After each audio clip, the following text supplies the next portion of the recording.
Hi అండి. నా పేరు భావన పుత్తి. నేను ఇప్పుడు ప్రెజెంట్ గ్రూప్ 1 ఏపీపీఎస్సీ ఫలితాల్లోని డీఎస్పీ కింద సెలెక్ట్ అయ్యాను, డిప్యూటీ సూపరింటెండెంట్ ఆఫ్ పోలీస్ కింద. మా ఫ్యామిలీ బ్యాక్గ్రౌండ్ అండి, రిగార్డింగ్ దట్ మా father he is working as senior instructor in east Coast railways in Visakhapatnam it self. నేను విశాఖపట్నం నుంచి అండి కంప్లీట్గా. మై బోర్న్ అండ్ బ్రాటప్ అంతా అక్కడే 12th స్టాండర్డ్ వరకు. And my mother home maker అండి. మా సిస్టర్ వాన్కూవర్ కెనడాలోనే she is working in Microsoft as a senior developer. ఇది మా ఫ్యామిలీ బ్యాక్గ్రౌండ్. అండ్ నా కోసం వస్తే నేను స్టార్ట్ చేసింది ప్రిపరేషన్ 2018 నుంచి అండి. 2017 వరకు I was completely involved in స్టడీసే. 2013 to 17 నేను IIIT Allahabad Indian Institute of Information Technology అలహాబాద్లో చదివాను. బీటెక్ చేశాను. దాంట్లో ఎలక్ట్రానిక్స్ అండ్ కమ్యూనికేషన్ బ్రాంచ్ అండి నాది. సో ఆఫ్టర్ 2017 నేను ఒక 1 year జిఎస్ అని ఒక ఉందండి, డేటా అనలిస్ట్. దాంట్లో నేను పనిచేశాను పూణేలోని. ఆఫ్టర్ దట్ నేను కొంచెం బ్రేక్ తీసుకున్నా. గ్రూప్ 1 ఎప్పుడైతే స్టార్ట్ అవుతుంది ప్రాసెస్ అని తెలియగానే నేను ఒక బ్రేక్ తీసుకొని ఆఫ్టర్ ఐటీ ఫీల్డ్ అయిపోయిన తర్వాత ఒక 3 years నేను దీంట్లోనే ఉన్నానండి కంప్లీట్గా ఇన్ ప్రిపరేషన్. అండ్ దీంట్లో నేను కంప్లీట్ నా మెయిన్స్ ఫోకస్ అంతా కూడా ఫ్రమ్ ఏకేఎస్ ఇన్స్టిట్యూట్ నుంచే తీసుకున్నాను. అండ్ పోస్ట్ దాట్ మళ్ళీ ఎప్పుడైతే లాస్ట్ ఇయర్ ఫలితాలు వచ్చాయో దాని తర్వాత మళ్ళీ ఐటీ ఫీల్డ్లో జాయిన్ అయిపోయాను. అప్పుడులో నా లిస్ట్లో లేదు, సో దానివల్ల నేను ఐటీ ఫీల్డ్కి వచ్చానండి. అప్పుడు ఒక 1 year నేను మళ్ళీ ఐటీలోనే చేశాను. రీసెంట్గా రిజైన్ చేసి now I will be reporting as a DSP.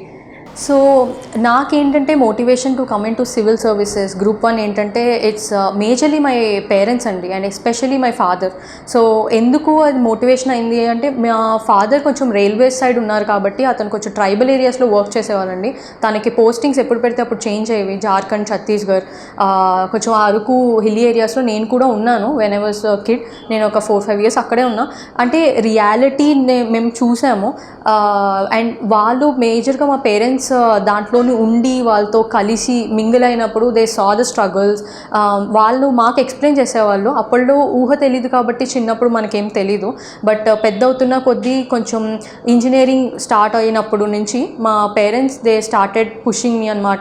ఇలా ఉంటుంది ట్రైబల్ ఏరియాస్లో, మనం ఇలా ఉండేవాళ్ళమి, లేదా మన సైడ్ నుంచి ఎవరైనా వస్తే, ఇప్పుడు మా ఫాదర్ కూడా గవర్నమెంట్ ఎంప్లాయీ అండి, మా తాతయ్య కూడా గవర్నమెంట్ ఎంప్లాయీ. సో వాళ్ళ స్ట్రీమ్లోని if I can also do some service, అంటే మనకు ఆల్రెడీ నాలెడ్జ్ ఉంది కదండి. సో ఆ నాలెడ్జ్ని 10 మందికి ఉపయోగపడేలాగా how can be present it, దానికోసమని that was my major turning point. మా మదర్ కూడా అక్కడ ట్రైబల్ దగ్గర ఉన్నప్పుడు అరకు ఆ సైడ్ అక్కడ స్కూల్స్ ఉండేవి కాదండి. అండ్ అక్కడ హాస్పిటల్ కూడా అసలు నో ట్రాన్స్పోర్ట్ కమ్యూనికేషన్స్కి అసలు ఏం లేవు. సో అప్పుడు మా మామ్ కూడా అక్కడ టీచ్ చేసేవాళ్ళు అందరికీ. సో ఇప్పటికీ టీచర్ అమ్మనే పిలిచేవాళ్ళు, ఎందుకంటే అక్కడ గర్ల్స్ని, ట్రైబల్ గర్ల్స్ని కూడా కొంచెం they use to push towards working అండి. అక్కడ స్టడీస్ ఉండేవి కాదు. సో మా మమ్మీ కొంచెం మోటివేట్ చేసేవాళ్ళు. ఇవన్నీ అక్కడి నుంచే, వాళ్ళ దగ్గర నుంచే విని నాకు కూడా అనిపించింది, ఇప్పుడు మనకి ఇంత స్కిల్ సెట్ ఉన్నప్పుడు దాన్ని ఎందుకు యూస్ చేసుకోకూడదు ఇలాంటి ఫీల్డ్లోకి వచ్చి. సో ఇలాంటి ఫీల్డ్లోకి వస్తే మనం ఇంకా ఎక్కువ మందికి హెల్ప్ చేయొచ్చు. That was my major motivating factor అండి. సో నా ప్రిలిమ్ స్ట్రాటజీ అండి, it's majorly focused on repeated test giving. అది మేజర్ రోల్ ప్లే చేసింది నాకు. ఎందుకంటే ఒక టెస్ట్ తీసుకుంటే ఒక సబ్జెక్టే మనం స్టార్టింగ్ ఫేజెస్లోని కొంచెం మన తక్కువ మార్క్స్ రావడం ఇలాంటివి జరుగుతూ ఉంటాయి. సో నేను ఎలా చేశానంటే ఒక్కొక్క పేపర్లోని ఒక టాపిక్లో తీసుకునేదాన్ని. సపోజ్ పాలిటీకే మనకి ఇన్స్టిట్యూట్ వాళ్ళే ఇస్తారండి, పాలిటీ అంటే ఫుల్ మొత్తం పేపర్ అంతా పాలిటీ మీద. నేను అలా ఒక్కొక్క తీసుకున్నాను. పాలిటీ ఒకసారి, ఎకానమీ ఒకసారి, మొత్తం క్లబ్ చేసి తర్వాత మేజర్ ఎలా అయితే మనకి ప్రిలిమ్స్ పేపర్ ఉంటుందో అలా తీసుకున్నాక అప్పుడు అర్థమైంది, ఓకే మనం ఎక్కడ స్టాండ్ అవుతాం ఆ కాంపిటేటివ్ లో ఎక్కడ, దాని తర్వాత ఇంప్రూవ్ చేసుకొని ట్రై చేశాను. మేజర్ బుక్స్ మొత్తం అంతా మంది ఈ ఎన్సీఆర్టీస్ అండి, మేజర్ ఎన్సీఆర్టీస్ ఫాలో అవ్వాలి. And 2 Telugu academy books. Prelims అయితే మేజర్లీ సైన్స్ అండ్ టెక్ ఇలాంటివి అయితే మనం నార్మల్ బుక్స్ నుంచి కాకుండా తెలుగు అకాడమీ నుంచి అయితే డైరెక్ట్ ప్రిలిమ్స్ క్వశ్చన్స్ కూడా వచ్చే ఛాన్సెస్ ఎక్కువ ఉంటాయి. సో అది ఒకటి. అండ్ మీకు మార్కెట్లో దొరికే normal books which are standardize books అవి చాలండి పాలిటీకి, ఎకానమీకి కానీ. అండ్ ఎకానమీకి మేజర్గా I would suggest socio economic survey ఒకటి అండ్ బడ్జెట్ ఒకటి వెరీ ఇంపార్టెంట్. అండ్ మనకి 2014లో ఇది తెలంగాణ ఆంధ్ర విడిపోయిన తర్వాత నుంచి ఉన్న సిలబస్ కూడా మారింది బాగా.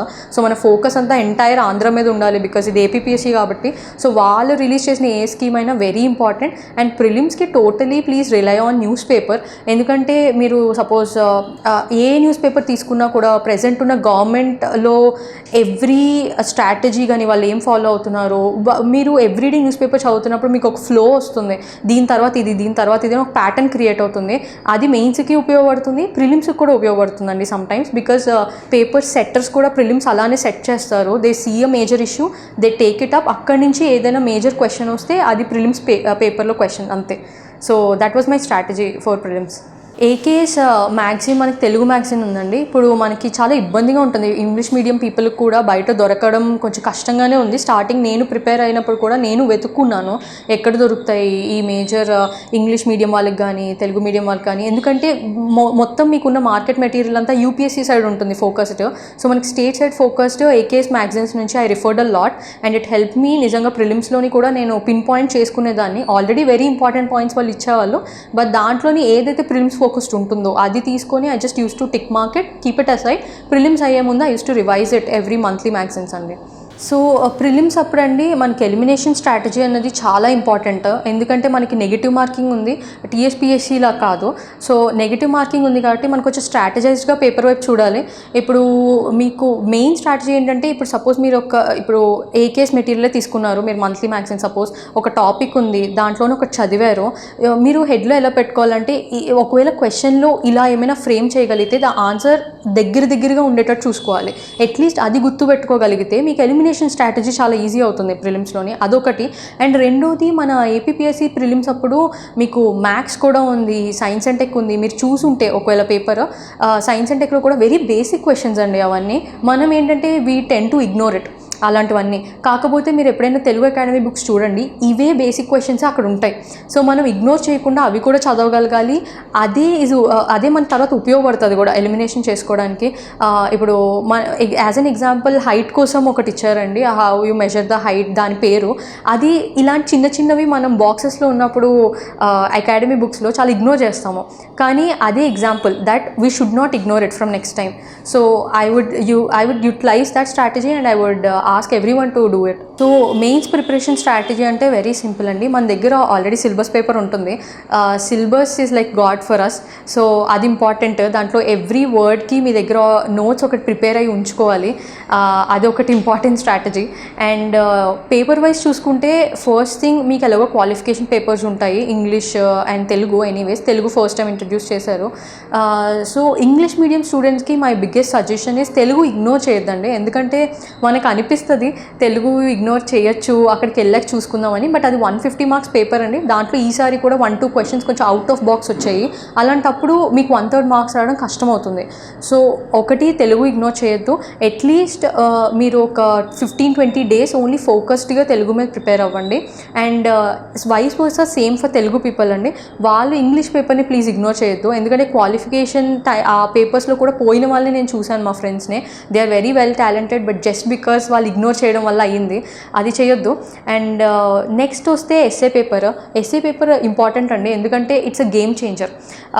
ఎలా అంటే మీరు ఒక్క ఎస్ఏ రాంగ్ సెలెక్షన్ చేసినా కూడా మీ ఎంటైర్ క్యాడరే మారిపోవచ్చు, అంత ఇంపార్టెంట్ అది. సో నేను కూడా I was one of them. ఆ మిస్టేక్ చేయడంలో నేను కూడా ఒక క్వశ్చన్ అనుకొని ఇంకో క్వశ్చన్ స్టార్ట్ చేశాను కాబట్టి మేబీ నాకు అనిపించింది I would have done better అని. సో ఆ మిస్టేక్ ఎప్పుడు చేయొద్దు. ఒకటి ఎస్ఏ పేపర్ చాలా ఇంపార్టెంట్ అండి. మీరు ఎలా అంటే దీంట్లో కూడా కంప్లీట్లీ ఎడిటోరియల్స్, హిందూ ఎడిటోరియల్స్ అవనియండి, మీకు మన ఇన్స్టిట్యూట్ మెటీరియల్సే ఉన్నాయి, ఏకేఎస్లో అవనియండి, ఏది మీరు తీసుకున్నా కూడా దాంట్లోని ఫిక్స్డ్ పాయింట్స్ అని కొన్ని ఉంటాయి. ఇప్పుడు మీరు ఇచ్చేది కూడా ఆలోచించండి. మీరు ప్రీవియస్ ప్యాటర్న్ చూస్తే కంప్లీట్గా ఇట్ ఈస్ జనరలైజ్ టాపిక్సే, మీది ఏది ఒక ఫోకస్ టాపిక్ లేదు. సో జనరలైజ్ టాపిక్ అంటే దట్ మీన్స్ మీరు ఒక టాపిక్ పెట్టుకోండి. సపోజ్ ఉమెన్ అనే టాపిక్ పెట్టుకున్నాక దాంట్లో సెపరేట్ స్ట్రీమ్స్ ఉంటాయి, ఎకానమీ అని, పాలిటిక్స్ ఇన్ ఉమెన్ అని. ఈసారి పాలిటిక్స్ ఇన్ ఉమెనే వచ్చింది, మేబీ నెక్స్ట్ టైం ఎకానమీయే రావచ్చు, వీ నెవర్ నో. ఇవన్నీ జనరలైజ్ టాపిక్స్ అండి. సో వీటిని మీరు రెడీగా పెట్టుకోండి మెటీరియల్. అప్పటికప్పుడు మీరు క్రియేట్ చేసి రాయాలన్నా కొంచెం కష్టమవుతుంది. అండ్ పేపర్లోని మీకు తెలిసే ఉంటుంది 3 క్వశ్చన్స్ రాయాలి, 3 hours paper. So please do a framework. మీరు ముందే ఒక క్వశ్చన్ రాసే ముందు ప్లీజ్ వెనక వెళ్ళి ఒక ఫ్రేమ్వర్క్ క్రియేట్ చేసుకోండి పాయింట్స్ కింద ఇదే రాయాలి దీంట్లో అని చెప్పి దాని నుంచి మీరు ఎప్పుడైనా ఆన్సర్ రాసుకోగలిగితే మీకు 45-50 minutes ఇస్ ఇనఫ్. ఒక 10 minutes మాత్రం ప్లీజ్ బ్రెయిన్ స్టార్మ్ చేయండి, that is very important. And selection of questions very very important. And బయట నార్మల్గా హిందూ పేపర్ అవనండి ఏ న్యూస్ పేపర్ అయినా దానిలోంచి ఎడిటోరియల్స్ చాలా ఇంపార్టెంట్, ఎందుకంటే దాంట్లో వచ్చేవి జనరలైజ్ టాపిక్స్, దానిలో తీసుకొని please keep on adding. So ఇవన్నీ వాల్యూ యాడెడ్ పాయింట్స్ అంతే. సో అది నా essay strategy. And then coming to polity paper అండి, ఈసారి కొత్తగా మీకు తెలిసే ఉంటుంది మా బ్యాచ్ నుంచి దే స్టార్టెడ్ దిస్ ఎథిక్స్, కొంచెం గవర్నెన్స్ ఇవన్నీ కూడా ఇంక్లూడ్ అయిపోయాయి, లా కూడా. సో నేను ఫస్ట్ టైం చూసినప్పుడు ఇట్ ఫెల్ట్ కొంచెం స్కేరీగా అనిపించింది, ఇవన్నీ అసలు లేవు కదా మనకి యూపీఎస్సీలో, కొత్తగా వచ్చాయి దీంట్లోకి అంటే వెరీ ఫోకస్డ్గా ఇచ్చేసారండి. గవర్నెన్స్ ఉంది అని చెప్పి ఫోకస్డ్, ఎథిక్స్ ఉంది అని ఫోకస్డ్గా ఇచ్చారు. సో మీకు తెలుసు క్వశ్చన్స్ దాని నుంచి పడతాయి అని కంపల్సరీ. సో అప్పుడు ఏకేఎస్ మెటీరియల్ ఉంది యాక్చువల్లీ మార్కెట్లో అప్పుడే లాంచ్ అయింది అబౌట్ లా కానీ ఎథిక్స్ కానీ. నేను అది తీసుకొని ఐ స్టార్టెడ్ ప్రిపేరింగ్, అది నా ఫస్ట్ స్టెప్. దాని తర్వాత మీకు ఏమైనా వాల్యూ ఎడిషన్స్ కావాలంటే మీకు వికీపీడియా కూడా ఉంది, మీకు డిఫరెంట్ జడ్జ్మెంట్స్ ఇవన్నిటి నుంచి కూడా యూ కెన్ పికప్ కొన్ని పాయింట్స్ పికప్ చేసుకోండి, వాల్యూ యాడెడ్ పాయింట్స్ పెట్టుకోండి, that should be enough. And పాలిటీకి జనరలైజ్ బుక్స్ మీకు తెలుసు లక్ష్మీకాంత్, అండ్ గవర్నెన్స్ కూడా లక్ష్మీకాంత్ సార్దే ఉంది. So those should be enough. And లాకి ఇదైతే మాత్రం ఏకేఎస్ ఒక వెరీ లిటిల్ బుక్ రిలీజ్ చేసిందండి. I think cyber security everything is included in it. And దాంట్లోనే క్వశ్చన్ కూడా పడింది అలాంటి క్వశ్చనే. So I suggest go through that material first and then మీరు వాల్యూ యాడెడ్ చేసుకోండి. So after polity I would go for economics. And economics అన్నది కొంచెం vast subject and also I would say it is very dynamic. So మీరు paper చూస్తే ఈసారి కొంచెం డైనమిక్గా అనిపించింది అండ్ ద క్వశ్చన్స్ ఆర్ కొంచెం లెందీగా ఉన్నాయి. సో ఈ మొత్తంని మీరు తట్టుకోగలగాలి అంటే the first thing is practice. మీరు mains answer writing is very very important when it comes to economics, science and tech, history paper, geography అన్నిటికీ మీకు ఆన్సర్ రైటింగ్ వెరీ ఇంపార్టెంట్ అండి. అండ్ ఈ ఆన్సర్ రైటింగ్ ఇదంతా కూడా నేను యాక్చువల్లీ ఏకేఎస్లోనే తీసుకున్నాను మెయిన్స్ ఆన్సర్ రైటింగ్ అంతా. సో నాకు కరెక్ట్ చేసి ఫస్ట్ టైం పేపర్ ఇచ్చినప్పుడు చాలా తక్కువ మార్క్స్ వచ్చాయి, అది కూడా ఫస్ట్ పేపరే పాలిటీ వెళ్ళింది నాది. సో ఆ రోజు అనుకున్నాను దట్ ఇంకెప్పుడు ఇలాంటి మార్క్కి మాత్రం రాకూడదు, నెగ్లెక్ట్ అయితే చేయకూడదు రాసేది. 3 hours కంప్లీట్ అవుతుందా లేదా అన్నది ఫస్ట్ పాయింట్ అండి. 2 handwriting has to be very clear, ఎందుకంటే మనకి యూపీఎస్సీ లాగా అండర్లైన్స్ అవి ఉండవు. So we have to be మనమే ముందే ఫోకస్డ్గా పెట్టేసుకోవాలి. ఒక సైడ్ హెడ్డింగ్ అంటే మన ఫాంట్లో ఇంతే రాసుకోవాలి, ఇలానే పాయింట్స్ రాయాలి అని ఉండాలి. యూ కెన్ యూస్ డయాగ్రామ్స్ కూడా యూస్ చేసుకోవచ్చు జాగ్రఫీ వీటిల్లోని. సో ఎకనామిక్స్కి వస్తే వాస్ట్ కాబట్టి I would go for social economic survey చూసుకోండి, బడ్జెట్ చూసుకోండి. మీకు అందరు చెప్పే ఉంటారు ఇవి ఇంపార్టెంట్ అని, బట్ మనం చదవడం వేరు, ఆన్సర్లో పెన్ పెట్టి రాయడం వేరు. సో ఆ రాసేది ఎప్పుడు వస్తుందంటే మెయిన్స్ ఆన్సర్ రైటింగ్, ఎందుకంటే మీరు ఎప్పుడు చూసినా మనకు అప్డేట్ అయితేనే ఉంటుంది మన పేపర్స్, ఇక్కడ క్వశ్చన్ పేపర్స్ ఇన్స్టిట్యూట్వి. సో మీరు అన్నీ రాసుకుంటూ వెళ్ళారనుకోండి, అట్లీస్ట్ మీరు రాయలేకపోయినా లాస్ట్లో బికాస్ ఆఫ్ ప్రెషర్ అవి తీసుకొని వచ్చి ఇంట్లోని చదవండి, వాళ్ళు ఎలా ఇస్తున్నారు ఆన్సర్స్. నేను కూడా లాస్ట్లో అదే చేశాను, లాస్ట్లో క్వశ్చన్ పేపర్స్ పట్టుకొని వచ్చి వాళ్ళు ఏం ఆన్సర్స్ ఇచ్చారో అది చూసుకొని దానికే నేను వాల్యూ యాడెడ్ చేసుకున్నాను. దానివల్ల ఏమైందంటే లాస్ట్లో నాకు ప్రిపరేషన్ అయిపోయినంత తర్వాత ఎగ్జామ్ వచ్చే ముందు చాలా ఈజీ అయిపోయింది, ఎందుకంటే నేను అదే రివైజ్ చేయాలి, ఇంకా ఎక్స్ట్రా ఏం అవసరం ఉండేది కాదు. అండ్ హిస్టరీ ప్రిపరేషన్కి వస్తే totally it's BA and MA history నేను చదివానండి, తెలుగు అకాడమీ బుక్స్ కూడా ఇవి సరిపోతాయి.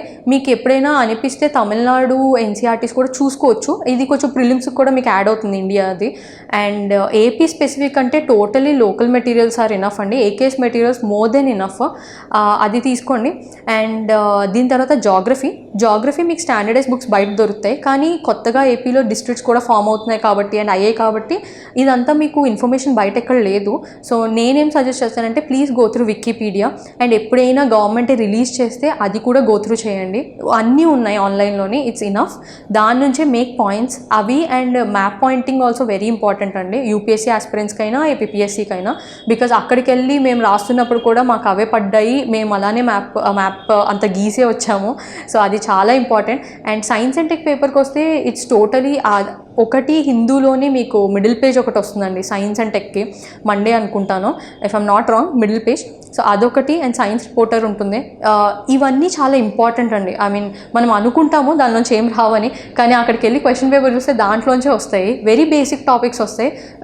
బట్ మనం కొంచెం we tend to ignore science and tech. BTech students especially ఏమనుకుంటారంటే బీటెక్ చదివాము, సైన్స్ అండ్ టెక్ దాంట్లో ఉంది కదా, ఇక్కడికి వచ్చేటప్పటికి మనం రాసేయచ్చు అని. కానీ మనం పెన్ను పెట్టిన తర్వాత కదలదు పెన్ను.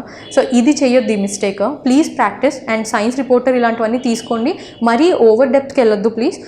ఓన్లీ పైన అన్ని జిస్ట్ పాయింట్స్ చూసుకోండి. Make a notes out of it. Notes for science and tech is also very important.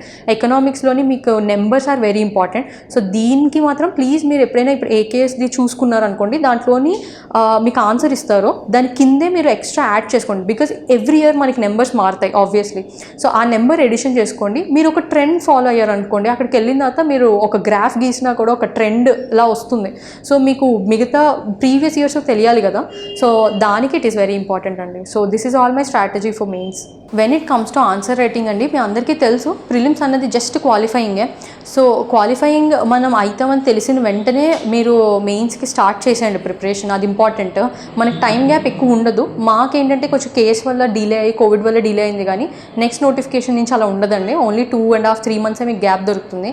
So మీరు ఏం చేయాలంటే ఫస్ట్ స్టార్ట్ గివింగ్ మార్క్స్. మీకు ఎప్పుడైతే సిలబస్ అయిపోయిందని అనిపించిందో, మినిమం 50% సిలబస్ అయినా కూడా మీరు ఫస్ట్ మార్క్స్ ఇవ్వడం స్టార్ట్ చేసేయండి. ఇప్పుడు ఎగ్జాంపుల్ నాదే చెప్తాను. నాకు ఎప్పుడైతే నేను వెళ్ళి సార్ దగ్గర కరెక్ట్ చేయించుకున్నాను పాలిటీ పేపర్కి, అతను 40 marks ఇచ్చి చాలా ఎక్కువ ఫీడ్బ్యాక్ రాశారు. సో రాసిన తర్వాత ఒక్కొక్కటి పాయింట్ చదువుతున్నప్పుడు నాకు అర్థమైంది, ఓకే అంటే మనం ఎలా అనుకుంటామంటే మనం రాసిందే కరెక్ట్ అనుకుంటాం, కానీ ఎప్పుడైతే ఒక ఎక్స్టర్నల్ పర్సన్ కరెక్ట్ చేసి మనకి ఇస్తారో, ఎక్స్పీరియన్స్ పర్సన్, మనకు అర్థమైపోతుంది ఓకే మనం రాసింది కొంచెం ఇంకా బెటర్గా ఇంప్రూవ్ చేసుకోవడానికి ఈ ఫీడ్బ్యాక్ పనికొస్తుంది అని. సో ఆ ఫీడ్బ్యాక్ పట్టుకొని మీరు నెక్స్ట్ టైం ఎప్పుడైనా రాసినప్పుడు ఇన్కార్పొరేట్ చేసుకోవాలి కంపల్సరీ. సో మీ మార్క్స్ ట్రెండ్ ఎలా ఉండాలంటే మీకు ఇంక్రీజ్ అవుతూనే ఉండాలి. ఎందుకంటే ఇది మెయిన్స్, ఇది ప్రిలిమ్స్ కాదు. ప్రిలిమ్స్లో ఏంటంటే టిక్ పెట్టడం వల్ల ఏదో ఒక డిఫరెన్స్ వచ్చింది కాబట్టి మార్క్స్ తగ్గిపోతాయి అనడానికి. మెయిన్స్ అనేది practice, consistency. So the more you right, the more better you get at it. So every పేపర్కి కంపల్సరీ మార్క్స్ ఇంక్రీజ్ అవ్వాలి, దట్ ఈస్ ఇంపార్టెంట్. అండ్ 2, మీరు ఎప్పుడైనా మీకు టైం దొరకనప్పుడైనా ఇన్ జనరల్గా మీకు ఎప్పుడైతే ఆన్సర్ షీట్స్ ఇస్తారో వాళ్ళు, లేదా మీరు రాసినవి కాదు, ఇన్ జనరల్గా వాళ్ళే మీకు ఒక మోడల్ ఆన్సర్స్ ఇస్తారు. సపోజ్ ఎగ్జాంపుల్ సైన్స్ అండ్ టెక్లో స్పేస్ తీసుకోండి, దాంట్లో ఆర్బిట్స్ కోసం తీసుకోండి. మీకు ఓన్లీ క్వశ్చన్లో ఒక ఆర్బిటే పడవచ్చు, కానీ వాళ్ళ మోడల్ ఆన్సర్లో అన్ని టైప్ ఆఫ్ ఆర్బిట్స్ ఉంటాయి. సో ఇదే మీకు స్ట్రాటజీ ఏంటంటే ప్రతిదీ చదవండి, దాంట్లో ఇచ్చిన ప్రతి పాయింట్ ఇంపార్టెంటే. మేబీ వీళ్ళు ఒక ఆర్బిట్ ఇవ్వచ్చు, కానీ అక్కడ ఆన్సర్ అక్కడ క్వశ్చన్లో when you go to the main exam డిఫరెంట్గా ఉండొచ్చు. సో ఇది మీకు బేసిస్ అంతే. So that is very important. And దాని తర్వాత వాల్యూ ఎడిషన్ పాయింట్, మీకు ఇందాక చెప్పినట్టు value addition points are very important. ఒక్క ఆర్బిట్ కోసమే కాదు, maybe the number of satellites or ఇలాంటి ఎక్స్ట్రా ఎడిషన్ పాయింట్స్ కూడా రాసుకోండి మీరే కింద, that is also important. And దాని తర్వాత మేజర్ థింగ్, ఎగ్జామ్కి వచ్చేటప్పటికి ఏంటంటే 15 questions ఉంటాయి. మరి you have to right 15 questions అండి. 30 questionsలోని మీకు చాయిస్ ఉంటుంది. బట్ మీరు 15 questions out of 15 questions రాసేయాలి. బికాజ్ మీ ర్యాంక్ మొత్తం డిసైడ్ చేసేది మెయిన్సే. మీకు 150 marksలో అన్ని పేపర్స్ ఉన్నాయి అంటే the decision factor is mains. So ఒకటి, హ్యాండ్ రైటింగ్ చాలా క్లియర్గా ఉండాలి. అండ్ మీరు ప్రాక్టీస్ చేస్తున్న కొద్దీ ఏం పర్లేదు, హ్యాండ్ రైటింగ్ ఈజీగా ఇంప్రూవ్ అయిపోతుంది. The more papers you give, the better it gets. And రెండోది, మీరు ఫాస్ట్, స్పీడ్ చాలా ఎక్కువ ఉండాలి. ఎందుకంటే మీరు ఈసారి ట్రెండే చూడండి, science and tech paper, economics paper లాస్ట్లో వచ్చాయి కాబట్టి చాలామంది ఇబ్బంది పడ్డారు రాయడానికి. సో మనకు ఆ ఇబ్బంది లేకుండా ఉండాలి అంటే మాత్రం స్పీడ్ చాలా ఇంపార్టెంట్. ఎందుకంటే ఒక క్వశ్చన్లోనే మల్టిపుల్ క్వశ్చన్స్ ఇచ్చారు ఈసారి. సో ఆ మల్టిపుల్ క్వశ్చన్స్ని మీ మైండ్ చాలా ఫాస్ట్గా ఫ్లక్చువేట్ అవ్వాలి to right the answer. So అది ఇంపార్టెంట్. అండ్ 3, అన్ని పేపర్స్ కంప్లీట్ చేయాలండి. ఏ పేపరు వదలొద్దు, ఏ క్వశ్చన్ కూడా వదలొద్దు. Introductions, conclusions compulsory, body compulsory చాలా నీట్గా ఉండాలి విత్ పాయింట్స్. ఇప్పుడు ఒకవేళ మీరు పారాగ్రాఫే రాయాలి అనుకుంటే that is well and good, but points కింద రాస్తే మీకు ఇంకా ఎక్స్ట్రా క్లారిటీ వస్తుంది. సో మీ మిగతా 4 పేపర్స్ అలా రాసుకోండి. మెయిన్స్లోని ఎస్ఏ పేపర్ వెరీ ఇంపార్టెంట్. దాంట్లో మాత్రం మీరు పారాగ్రాఫ్స్ కింద రాయొచ్చు, మధ్యలోనే పాయింట్స్ ఇంక్లూడ్ చేయండి. అండ్ ఒక హోలిస్టిక్ పిక్చర్ మీకు ఉండాలి ఎస్ఏలోని. అది ఉంటే మాత్రం you can easily clear the exam. So మేజర్గా ఈ ఎగ్జామ్లో కావాల్సింది కన్సిస్టెన్సీ అండి, పేషెన్స్ ఉండాలి. ఎందుకంటే ఈ ఎగ్జామ్ హార్డ్ వర్క్ ఎలాగో అందరికీ ఉంటుందండి. I believe every one is doing the hard work. But చాలా ఇంపార్టెంట్ ఉండాల్సింది ఎమోషనల్గా you have to be strong. ఎందుకంటే ఇప్పుడు మాదే ఎగ్జాంపుల్ తీసుకోండి, 18లో నోటిఫికేషన్ వచ్చింది డిసెంబర్లో, రిజల్ట్ ఏమో 2022లో వచ్చింది in between, out of nowhere. So ఇది ఎలా అవుతుందంటే ఇదే 3 years పట్టేసింది. ఒక ఎగ్జామ్ 3 years పడుతుంది అంటే మీరు ఎన్ని అప్స్ అండ్ డౌన్స్ చూస్తూ ఉండాలి. అది యూ కెన్ ఫీల్ ఇట్. అంటే మీరు ఎప్పుడైనా ఎవరితో అయినా మాట్లాడండి who are there in this field already, లేదా ఆల్రెడీ క్వాలిఫై అయిన వాళ్ళు ఇప్పుడు నేనే ఉన్నాను, నేనే మీకు చెప్తున్నాను దట్ ఇంత అప్స్ అండ్ డౌన్స్ ఉన్నాయని. నేను ముందు వాళ్ళు చూశాను, వాళ్ళు కూడా ఇదే ఎక్స్ప్లెయిన్ చేశారు. దట్ మీన్స్ ఒక ప్యాటర్న్ ఉంది. ఏపీపీఎస్సీ అనే కాదు, స్టేట్ ఎగ్జామ్స్ అన్నీ కూడా ఇలానే ఉంటాయండి. అది మీరు మైండ్లో ఫిక్స్ అయిపోయి దీంట్లోకి దిగాలి. దట్ అప్స్ అండ్ డౌన్స్ ఉంటాయి, అన్నీ తట్టుకోగలగాలి, ఎమోషనల్గా వెరీ స్ట్రాంగ్ ఉండాలి. ఇప్పుడు అనిపిస్తుంది ఫస్ట్ ఎగ్జామ్ రాసిన వెంటనే మెయిన్స్ ఇప్పుడు నేను మీకు చెప్పినట్టే తక్కువ వచ్చాయి, నేను చేయలేనేమో అనిపిస్తుంది. బట్ ఏం కాదు, ఫస్ట్లో మీకు తక్కువ వచ్చిన, ప్రిలిమ్స్లో కూడా స్టార్టింగ్లో తక్కువ వచ్చినా కూడా అస్సలు గివప్ చేయొద్దు. మెయిన్ దీంట్లో కావాల్సింది అస్సలు గివప్ చేయకుండా ఉండే నేచర్, ఇదే కావాలి మనకి. ఇప్పటి నుంచి మీరు అలా సపోజ్ ఒక 1 month మీకు తక్కువ మార్క్స్ అనిపిస్తాయి, బట్ సెకండ్ మంత్ నుంచి మీరు చూస్తారు, ఆ ఇంప్రూవ్మెంట్ చూస్తూ ఉంటారు. ఒక 6 months తర్వాత ఇంటూ ద ప్రిపరేషన్ మీకు ఎలా అనిపిస్తుంది అంటే అరే ఇంతే కదా పేపర్ అనిపిస్తుంది. మీకు అలా ఉండాలి. అండ్ నేనే ప్రిలిమ్స్ ఎగ్జామ్ రాసి బయటకు వచ్చినప్పుడు మా డాడీ ఒకే క్వశ్చన్ అడిగారు, నువ్వు పాస్ అవుతావా, క్లియర్ అవుతావా అంటే నేనేం మాట్లాడలేదు, మెయిన్స్ ప్రిపరేషన్ నెక్స్ట్ డేనే స్టార్ట్ చేద్దామని చెప్పా. సో ఆ కాన్ఫిడెన్స్ అది మనకు కావాలి. ఆ కాన్ఫిడెన్స్ ఎలా వస్తుంది అంటే కాన్స్టెంట్ ప్రిపరేషన్. అండ్ ఈ డౌన్స్ కంపల్సరీ వస్తాయండి, దట్స్ దేర్. ఇప్పుడు నాకే లాస్ట్ ఇయర్ మళ్ళీ నేను అంటే మనం ఐటీలోకి వెళ్ళి మళ్ళీ దీంట్లోకి జంప్ అయ్యి మళ్ళీ ఐటీలోకి వెళ్ళి ఇదంతా ఏంటంటే ఒక ట్రాన్సిషన్ ఫేజెస్ ఇవన్నీ. సో ఇవన్నీ కూడా తట్టుకోగలగాలి. మీకు చాలా ఉంటాయి, ఎక్స్టర్నల్ ప్రెషర్స్ ఉంటాయి, మీకు రిలేటివ్స్ నుంచి కానీ ఎక్కడి నుంచి అయినా, మీ ఫ్రెండ్స్ నుంచి వాళ్ళు అయిపోతున్నారు వీళ్ళు అయిపోతున్నారు మేము అవ్వట్లేదు, ఈ ఫీలింగ్ ఒకటి ఉంటుంది. బట్ అది కూడా తట్టుకోగలగాలి. ఈ ఎగ్జామ్ బేసిక్లీ మిమ్మల్ని టెస్ట్ చేసేది majorly for patience and for your dedication and for your hard work. So ఈ 3 very important I would suggest. So ఎవరైతే ఇప్పుడు నెక్స్ట్ నోటిఫికేషన్కి ప్రిపరేషన్ స్టార్ట్ చేద్దాం అనుకుంటున్నారో మై ఓన్లీ సలహా వాళ్ళకి ఏంటంటే ప్లీజ్ ఒక కన్సిస్టెన్సీ మెయింటైన్ చేయండి. మీరు ఎమోషనల్గా చాలా స్ట్రాంగ్ ఉండండి, that is also very important. Please practice a lot of papers, be it prelims అవ్వనండి మెయిన్స్ అవ్వనండి, please practice more. Next feedback తీసుకోండి ఫ్రమ్ టీచర్స్ అండ్ ఆల్, ఎందుకంటే మెయిన్స్లో మీకు ఫీడ్బ్యాక్ చాలా ఉపయోగపడుతుంది తర్వాత, అది కూడా నేను సజెస్ట్ చేస్తాను. And news paper please every day చదవండి. మీకు సపోజ్ కొన్ని రోజులు అనిపిస్తుంది దట్ అసలు ఈరోజు చదవాలని లేదు అనిపిస్తుంది, go for a run, take out a newspaper, ఒక్కసారి జస్ట్ న్యూస్ పేపర్ చదవండి చాలు, డే మొత్తానికి అది చాలు. కొన్ని డేస్ అప్స్ ఉంటాయి, మీరు 12 hours 14 hours కూడా చదివేస్తారు. కొన్ని డేస్ లో ఎలా ఉంటుందంటే 1 hour కూడా చదవడానికి ఇష్టపడరు. సో ఇలాంటి ఫేజ్ కూడా ఉంటుంది, ఇట్స్ టోటలీ నార్మల్. అప్పుడప్పుడు ఇలాంటి ఫేజెస్ని ఓవర్కమ్ చేయడానికి జస్ట్ న్యూస్ పేపర్స్ చదవండి చాలు. And see some motivational videos, రన్నింగ్కి వెళ్ళండి, లేకపోతే ఏదైనా ఫిజికల్ యాక్టివిటీ చేయండి. I would suggest that it will help a lot in the long term. So long term plan కాబట్టి ఇది మీరు ఫిక్స్ చేసుకోండి. నెక్స్ట్ 5 yearsలో నేను ఏం అవ్వాలి, నేను ఎలా బిహేవ్ చేయాలి ఇప్పటి నుంచే టు బికమ్ దట్, అది మనకి ఇంపార్టెంట్. సో ఏకేఎస్ రోల్ నా జర్నీలో ఎలా ఉందంటే, లైక్ ఐ మెన్షన్ 2018లో నేను ఎప్పుడైతే ఫస్ట్ టైం అశోక్ నగర్కి అండ్ ఆల్ నేను కొంచెం వచ్చి చూశాను, నాకు ఫస్ట్ మేజర్ సజెషన్ అందరి దగ్గర నుంచి వచ్చింది, ఏకేఎస్కి వెళ్ళండి, అక్కడ mains test series are the best. So నేను కూడా ఫస్ట్ హెసిటేట్ అయ్యాను, బట్ ఒకసారి ఇక్కడికి వచ్చి ఒక పేపర్ ఇచ్చిన తర్వాత ఆ ఫీడ్బ్యాక్ చూసిన తర్వాత నాకు అర్థమైంది ఎందుకు బెస్ట్ అని చెప్తున్నారు అని చెప్పి. ఇమీడియట్లీ నేను స్టార్ట్ చేస్తాను ఇక్కడే ఇంకా ప్రిపరేషన్ చేయడము అండ్ మెయిన్స్ ఫీడ్బ్యాక్ తీసుకోవడం ఆన్ డైలీ బేసిస్ వచ్చి. అండ్ ఇక్కడ మీరు చూస్తే మీరు ఎప్పుడైనా ఇన్స్టిట్యూట్కి వస్తే you will meet a lot of toppers, already అయిన వాళ్ళు ఉంటారు, మీతో పాటు ప్రిపేర్ అవుతున్న వాళ్ళు ఉంటారు. మీకు ఒక ఐడియా వస్తుంది మీ కాంపిటీషన్ ఏంటి, అసలు అందరూ ఎలా ప్రిపేర్ అవుతున్నారు, వాళ్ళ పేపర్స్ అప్పుడప్పుడు చూడండి ఎలా బాగా రాస్తున్నారు. మీ దగ్గర నుంచి వాళ్ళకి చాలా నేర్చుకోవడానికి ఉంటుంది, వాళ్ళ దగ్గర నుంచి మీకు నేర్చుకోవడానికి ఉంటుంది. So institutes are the best place అలాంటి గ్యాదరింగ్స్కి, ఇన్ఫర్మేషన్ షేరింగ్కి. సో అదొకటి. అండ్ నేను మీకు చెప్పినట్టు ఈ లా, ఎథిక్స్ ఇలాంటి కొత్త కొత్త టాపిక్స్ ఎప్పుడైతే మెయిన్స్లో ఇంట్రడ్యూస్ అయిందో, ఫస్ట్ ఏకేఎస్ మెటీరియల్స్ కొన్ని రిలీజ్ అయ్యాయండి మార్కెట్లోని. నేను హైలీ ప్రిఫర్డ్ దాట్, ఎందుకంటే ఇవి standardize books for me at least, because APPSC ఇవన్నీ అనేది కొంచెం లోకలైజ్ న్యూస్ కావాలి మనకి. వాళ్ళ మ్యాగజైన్స్లో మీరు చూస్తే లోకలైజ్ న్యూస్ కూడా ఇన్వాల్వ్ అయ్యి ఉంటుంది. So I prepared my prelims also from this. And మెయిన్స్లో మేజర్గా రోల్ ప్లే చేసింది ఏకేఎస్ ఆన్సర్ రైటింగ్ అండి. All the best, thank you every one.